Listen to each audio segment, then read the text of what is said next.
Hi ಎಲ್ಲರಿಗೂ ನಮಸ್ಕಾರ. ನಾನು 1 kg ಆಗುವಷ್ಟು ಸಾರಿನ ಪುಡಿ ಮಾಡ್ತಾಯಿದ್ದೀನಿ.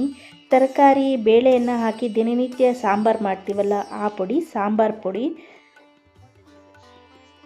ಅದಕ್ಕೆ ನಾನಿಲ್ಲಿ ಬೇಕಾಗಿರೋ ಸಾಮಗ್ರಿಗಳನ್ನೆಲ್ಲ ತೊಗೊಂಡಿದ್ದೀನಿ. ಕಡಲೆಬೇಳೆ, ಬ್ಯಾಡಗಿ ಮೆಣಸಿನಕಾಯಿ, ಗುಂಟೂರು ಮೆಣಸಿನಕಾಯಿ, ಧನಿಯಾ, ಕರಿಬೇವು, ಚಕ್ಕೆ, ಅರಿಶಿಣ, ಸಾಸಿವೆ, ಬೇಳೆ, ಹಿಂಗು, ಜೀರಿಗೆ, ಮೆಣಸು, ಉದ್ದಿನಬೇಳೆ ಮತ್ತು ಮೆಂತ್ಯ, ಹಾಗೆ ಒಂದು ಜಾಯಿಕಾಯಿಯನ್ನು ತೊಗೊಂಡಿದ್ದೀನಿ. 16 ಸಾಮಗ್ರಿಗಳನ್ನು ನಾನಿಲ್ಲಿ ಬಳಸ್ತಾ ಇದ್ದೀನಿ. ಮೊದಲಿಗೆ ಸ್ಟವ್ ಆನ್ ಮಾಡಿ ಬಾಣಲಿ ಇಡೋಣ. 1 ಟೇಬಲ್ ಸ್ಪೂನಷ್ಟು ಎಣ್ಣೆ ಹಾಕ್ಕೊಳ್ತಾ ಇದ್ದೀನಿ. ಎಣ್ಣೆ ಸ್ವಲ್ಪ ಕಾದ ನಂತರ 50 ಗ್ರಾಮಷ್ಟು ಮೆಂತ್ಯ ಹಾಕ್ಕೊಳ್ತಾ ಇದ್ದೀನಿ. 2 ನಿಮಿಷ ಹುರ್ಕೊಳ್ಳೋಣ. ಸ್ವಲ್ಪ ಬಣ್ಣ ಚೇಂಜ್ ಆಗುತ್ತೆ, ಹಾಗೆ ಪರಿಮಳ ಕೂಡ ಬರುತ್ತೆ.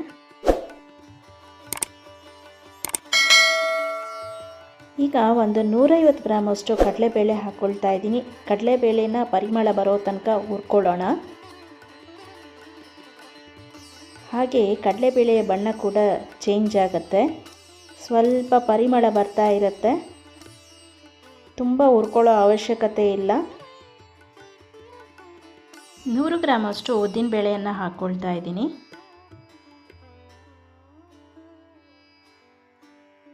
ಇದನ್ನು ಸಹ 2-3 ನಿಮಿಷ ಹುರ್ಕೊಂಡ್ರೆ ಸಾಕು, ಪರಿಮಳ ಬರುತ್ತೆ.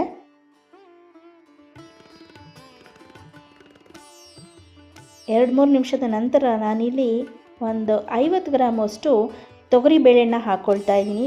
ಇಲ್ಲಿ ನಿಮಗೆ ತೊಗರಿಬೇಳೆ ಬೇಡ ಅಂದರೆ ಕಡಲೆಬೇಳೆನೇ 50 ಗ್ರಾಮ್ ಹೆಚ್ಚಿಗೆ ಹಾಕ್ಕೊಳ್ಬೋದು. ಎಲ್ಲ 2-2 ನಿಮಿಷ 3-3 ನಿಮಿಷ ಲೋ ಫ್ಲೇಮ್ನಲ್ಲಿ ಇಟ್ಕೊಂಡು ಹುರ್ಕೊಳ್ಬೇಕಾಗತ್ತೆ. ನಂತರ ನಾನಿಲ್ಲಿ 50 ಗ್ರಾಮಷ್ಟು ಮೆಣಸನ್ನು ಹಾಕ್ಕೊಳ್ತಾ ಇದ್ದೀನಿ. ಮೆಣಸು ಹಾಕ್ಕೊಳೋದ್ರಿಂದ ಸಾರು ರುಚಿಯಾಗಿ ಬರುತ್ತೆ. ಇದನ್ನು ಕೂಡ 2-3 ನಿಮಿಷ ಹುರ್ಕೊಳ್ಳೋಣ.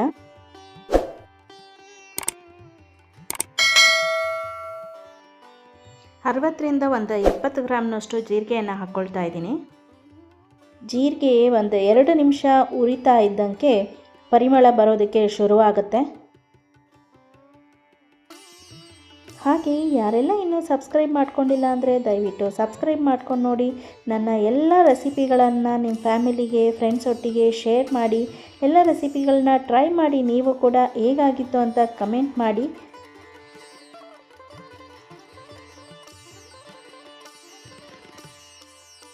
ಜೀರಿಗೆ ಹಾಕಿದ ನಂತರ ಉರಿತಾ ಇರಬೇಕಾದ್ರೇ ಒಂದು ಘಮ ತುಂಬ ಅದ್ಭುತವಾಗಿ ಬರ್ತಾ ಇದೆ.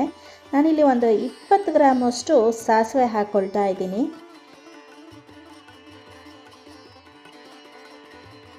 ಬೇರೆಯವರು ಬೇರೆ ಥರ ಸಾಂಬಾರು ಪುಡಿಗಳನ್ನು ಮಾಡ್ಕೋಬೋದು, ಅವರವರ ರುಚಿಗೆ ತಕ್ಕ ಹಾಗೆ. ಈ ಸಾಂಬಾರು ಪುಡಿ ತುಂಬ ರುಚಿಯಾಗಿರುತ್ತೆ, ಒಂದು ಸರಿ ಮಾಡಿ ನೋಡಿ. ಹಾಗೆ ನಾನು ಯಾವುದೇ ಪುಡಿ ಆದರೂ ಮನೆಯಲ್ಲಿಯೇ ಮಾಡ್ಕೊತೀನಿ, ಮಿಷಿನಿಗೆ ತೊಗೊಂಡೋಗಿ ಹಾಕಿಸ್ಕೊಂಡು ಬರಲ್ಲ.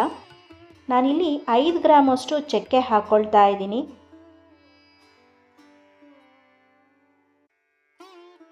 ಇದನ್ನು 1 ನಿಮಿಷ ಹುರಿದ ನಂತರ 20 ಗ್ರಾಮ್ನಷ್ಟು ನಾನು ಅರಿಶಿಣದ ಕೊಂಬನ್ನು ಕುಟ್ಟಿ ಸ್ವಲ್ಪ ಪುಡಿ ಮಾಡಿಟ್ಕೊಂಡಿದ್ದೀನಿ ದಪ್ಪ ದಪ್ಪನಾಗಿ, ಅದನ್ನು ಹಾಕ್ಕೊಳ್ತಾ ಇದ್ದೀನಿ.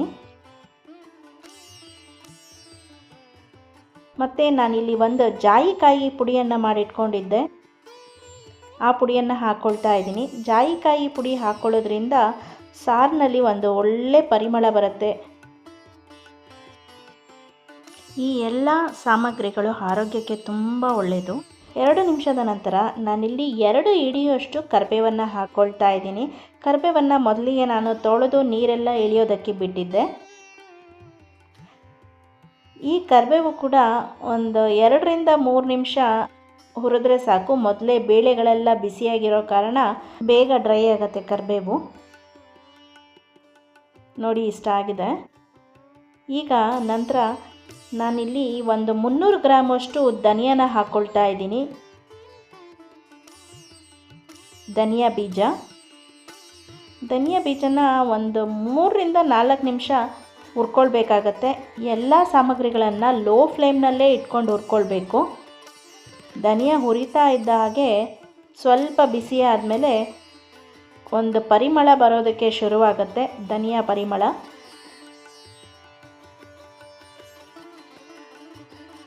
ಧನಿಯಾ ಬೀಜ ಆಗಿರ್ಬೋದು, ಕಾಳುಗಳು ಹುರ್ಕೋಬೇಕಾದ್ರೆ ಕೈ ಆಡಿಸ್ತಾನೆ ಇರಬೇಕು. ಇಲ್ಲ ಅಂದರೆ ಒಂದು ಕಡೆ ಜಾಸ್ತಿ ರೋಸ್ಟ್ ಆಗಿರುತ್ತೆ, ಇನ್ನೊಂದು ಕಡೆ ರೋಸ್ಟ್ ಆಗಿರಲ್ಲ, ಆ ಥರ ಆಗುತ್ತೆ. ಒಂದು 20 ಗ್ರಾಮ್ನಷ್ಟು ನಾನಿಲ್ಲಿ ಗಸಗಸೆಯನ್ನು ಹಾಕ್ಕೊಳ್ತಾ ಇದ್ದೀನಿ, ಹೆಚ್ಚು ಕಮ್ಮಿ 1 ಚಮಚದಷ್ಟು.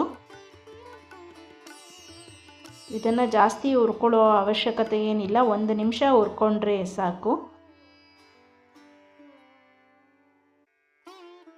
1 ಚಮಚದಷ್ಟು ನಾನು ಹಿಂಗಿನ ಪುಡಿಯನ್ನು ಹಾಕ್ಕೊಳ್ತಾ ಇದ್ದೀನಿ. ಗಟ್ಟಿ ಹಿಂಗಿದ್ರೆ ನಾವು ಮೊದಲಿಗೆ ಎಣ್ಣೆ ಹಾಕಿ ಮೆಂತ್ಯ ಹುರ್ಕೊಳ್ತಾ ಇದ್ವಲ್ಲ, ಆವಾಗಲೇ ಹಾಕೋಬೇಕಾಗತ್ತೆ. ಇಲ್ಲಿ ಪುಡಿ ಹಿಂಗೆ ಹಾಕಿದ್ರಿಂದ ನಾನು ಕೊನೆಗೆ ಹಾಕ್ಕೊಳ್ತಾ ಇದ್ದೀನಿ. ರೆಡಿಮೇಡ್ ಪ್ಯಾಕೆಟಲ್ಲಿ ಸಿಗೋ ಪುಡಿಯನ್ನು ಮನೆಯಲ್ಲಿಯೇ ಈ ಥರ ಮಾಡಿಕೊಂಡ್ರೆ ತುಂಬ ಫ್ರೆಶ್ ಆಗಿರುತ್ತೆ, ರುಚಿಯಾಗಿರುತ್ತೆ. ಒಂದ್ಸರಿ ಟ್ರೈ ಮಾಡಿ.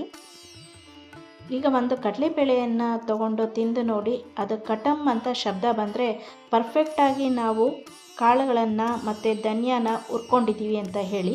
ನೋಡಿ, ಉರಿತಾ ಇದ್ದಂಗೆ ಒಂದು ಸಾಂಬಾರು ಪುಡಿಯ ಪರಿಮಳ ತುಂಬ ಚೆನ್ನಾಗಿ ಬರ್ತಾ ಇದೆ.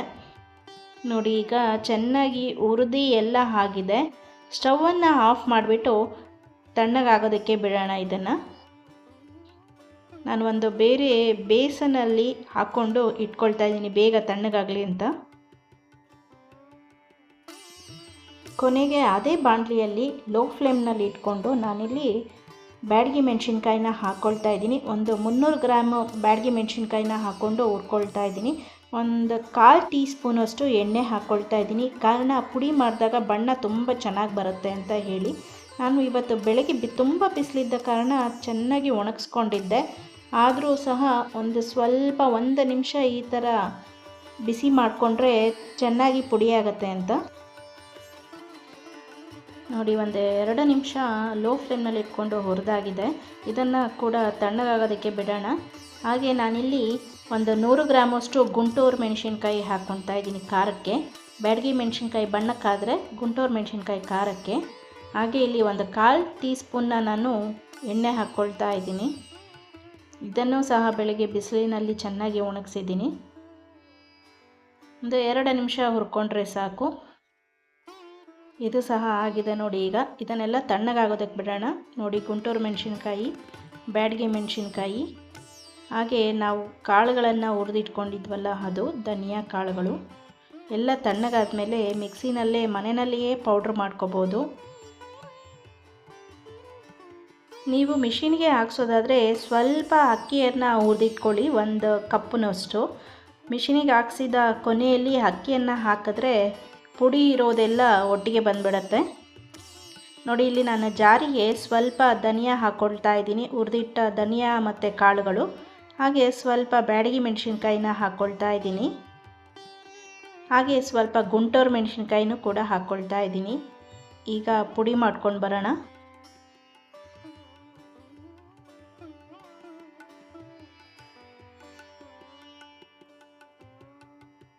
ನೋಡಿ, ಗ್ರೈಂಡ್ ಮಾಡ್ಕೊಂಡು ಬಂದಿದ್ದೀನಿ.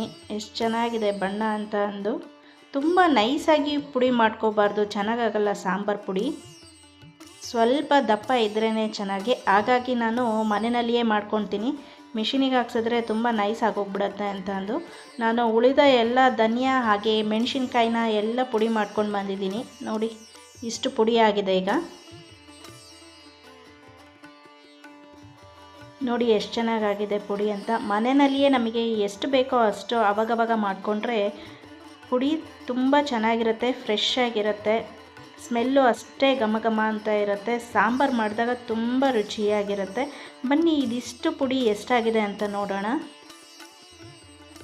ನಾನಿಲ್ಲಿ ಒಂದು ಚಿಕ್ಕದು ಮನೆಯಲ್ಲಿ ಯೂಸ್ ಮಾಡೋಂಥ ವೇಯಿಂಗ್ ಮಿಷಿನ್ ಇಟ್ಕೊಂಡಿದ್ದೀನಿ. ನೋಡಿ, 1 kg 138 ಗ್ರಾಮ್ ಇದೆ ಇದೀಗ.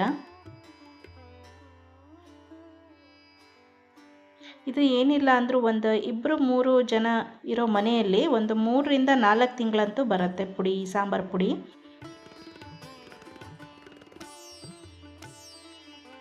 ಈ ಸಾಂಬಾರು ಪುಡಿ ರೆಸಿಪಿ ನಿಮಗೆ ಇಷ್ಟ ಆಗಿದ್ದರೆ ದಯವಿಟ್ಟು ಲೈಕ್, ಶೇರ್, ಕಮೆಂಟ್ ಮಾಡಿ. ಹಾಗೆ ಸಬ್ಸ್ಕ್ರೈಬ್ ಮಾಡೋದನ್ನು ಮರಿಬೇಡಿ. ನಾನು ಇನ್ನೊಂದು ಹೊಸ ರೆಸಿಪಿಯೊಂದಿಗೆ ಸಿಗ್ತೀನಿ. ಧನ್ಯವಾದಗಳು.